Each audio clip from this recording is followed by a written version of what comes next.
បើគិតចាប់តាំងពីវេលាម៉ោង 4:30 នាទីដែលយោធាថៃបានចាប់ផ្ដើមបាញ់ប្រហាររហូតមកដល់ម៉ោងនេះម៉ោង 16:00 នាទីរសៀលនេះគឺភាគីថៃបានវាយប្រហារមកលើកងកម្លាំងកម្ពុជានិងក្នុងដែនអធិបតេយ្យរបស់កម្ពុជាយើងនៅក្នុងភូមិសាស្ត្រយុទ្ធភូមិភាគទី 4 រួមមាននៅថ្មដូនប្រាសាទតាមន់ធំជប់កគីតាថាវតំបន់អានសេះគោល 8 បោះស្បូវជាំតែភ្នំខ្មោចប្រាសាទតាក្របីប្រាសាទខ្នាអូស្មាច់ជប់អង្គុញដំណាក់ស្ដាច់ថ្មឆាត់និងប្រាសាទព្រះវិហារហើយមកទល់ម៉ោងនេះគឺមិនទាន់បញ្ឈប់សកម្មភាពនៅក្នុងការបាញ់ប្រហារនៅឡើយទេចា៎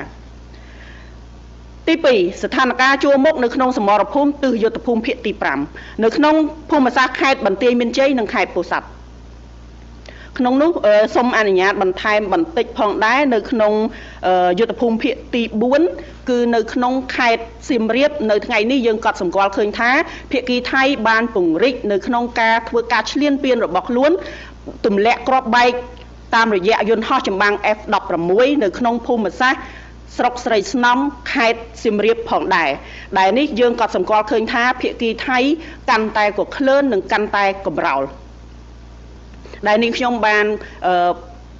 ធ្វើបច្ចុប្បន្នភាពនៅក្នុងเพจផ្លូវការរបស់ក្រសួងការពារជាតិជូនសាធារណជនរួចហើយចំពោះស្ថានភាពនៅក្នុងយុទ្ធភូមិភាគទី 5 នៅក្នុងខេត្តបន្ទាយមានជ័យនិងខេត្តពោធិ៍សាត់ភាគីថៃបានបាញ់ប្រហារមកលើកម្ពុជាគិតចាប់តាំងពីវេលាម៉ោង 13:00 នាទីរសៀលដល់វេលាម៉ោង 16:00 នាទីរសៀលនៅថ្ងៃនេះគឺនៅវេលាម៉ោង 15:10 នាទីយោធាថៃបានបាញ់ផ្លោងចូលទៅក្នុងភូមិសាស្ត្រភូមិព្រៃច័ន្ទនៅវេលាម៉ោង 15:14 នាទីកម្លាំងថ្មើរជើងរបស់យោធាថៃអមដោយរថក្រោះបានព្យាយាមរុលចូលទៅក្នុងមុខភូមិសាស្ត្រភូមិជោគជ័យនៅវេលាម៉ោង 15:19 នាទីយោធាថៃបានបាញ់ផ្លោងចូលភូមិសាស្ត្រតំបន់អភិវឌ្ឍភ្នំឆាតចំនួន 2 គ្រាប់ដោយនៅក្នុងឃុំគោករមៀតស្រុកថ្មពួកខេត្តបន្ទាយមានជ័យនៅវេលាម៉ោង 15:41 នាទីយោធាថៃបានប្រើប្រាស់យន្តហោះចម្បាំង F-16 ហោះរំលោភចូលក្នុងដែនអធិបតេយ្យដែនអាកាសនៅក្នុងដែនអធិបតេយ្យរបស់កម្ពុជាចំពោះស្ថានភាពនៅក្នុងភូមិសាស្ត្រដទៃផ្សេងទៀតមានសភាពប្រជាជនស៊ីវិលរបស់កម្ពុជាដែលធ្វើឲ្យប្រជាជនស្លូតត្រង់ស៊ីវិលរបស់កម្ពុជាបានបាត់បង់ជីវិតនិងរបួសកើនឡើងចំនួនបន្ថែមទៀតបើគិតត្រឹមថ្ងៃទី 15 ខែធ្នូឆ្នាំ 2025 នេះគិតត្រឹមវេលាម៉ោង 7:00 នាទីព្រឹកហើយអ្វីដែលគួរឲ្យកត់សម្គាល់ផងដែរថា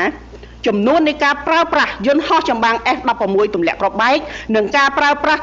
គ្រាប់បែកចង្កោមរបស់យោធាថៃវាយប្រហារមកលើកម្ពុជាកាន់តែមានចំនួនទំហំកើនឡើងជាលំដាប់និងពង្រីកការបាញ់ប្រហារមកលើកម្ពុជាកាន់តែចូលមកជ្រៅក្នុងដែនអធិបតេយ្យដោយនៅថ្ងៃនេះគឺមានការទម្លាក់គ្រាប់បែកពីយន្តហោះ F-16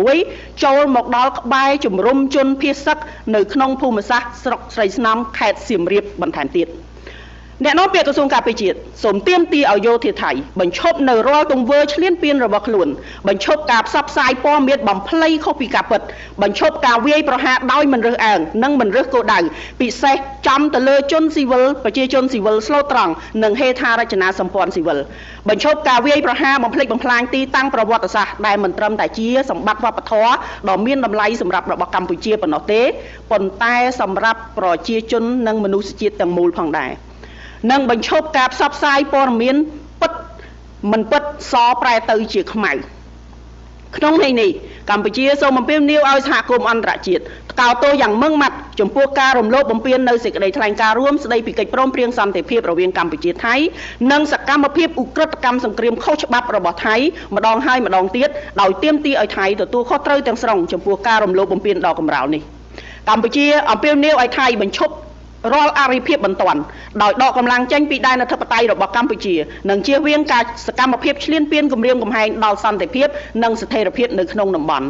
សូមគូបញ្ជាក់ផងដែរថាគិតមកដល់វេលាម៉ោងនេះវីរៈកងទ័ពនិងវីរៈនគរបាលកម្ពុជាបាននឹងកំពុងបន្តឈរជើងយ៉ាងរឹងមាំស្មោះហັດមោះមុតនិងនៅតែតស៊ូប្រយុទ្ធយ៉ាងស្វិតស្វាញតតាំងជាមួយនឹងសត្រូវឈ្លានពាននៅគ្រប់សមរភូមិទាំងអស់នៅក្នុងការបំពេញតួនាទីរបស់ខ្លួនដើម្បីការពារបូរណភាពទឹកដីរបស់កម្ពុជាយើងក៏សូមបញ្ជាក់ឡើងវិញនៅសិទ្ធិស្វ័យការពារដែនអធិបតេយ្យភាពរបស់យើងដោយដែលមានចែងនៅក្នុងច្បាប់អន្តរជាតិដើម្បីការពារបូរណភាពទឹកដីនិងប្រជាជនរបស់យើងទោះបីក្នុងតម្លៃណាក៏ដោយ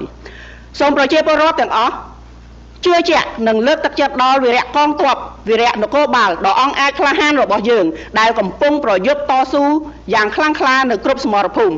រាជរដ្ឋាភិបាលកងទ័ពនិងប្រជាជនរួមគ្នាជាធ្លុងមួយក្នុងការការពារទឹកដីសេចក្តីថ្លៃថ្នូរនិងអធិបតេយ្យភាពរបស់យើងដោយអង់អាចក្លាហាននិងដោយមិនងាករេទោះបីក្នុងស្ថានភាពណាក៏ដោយ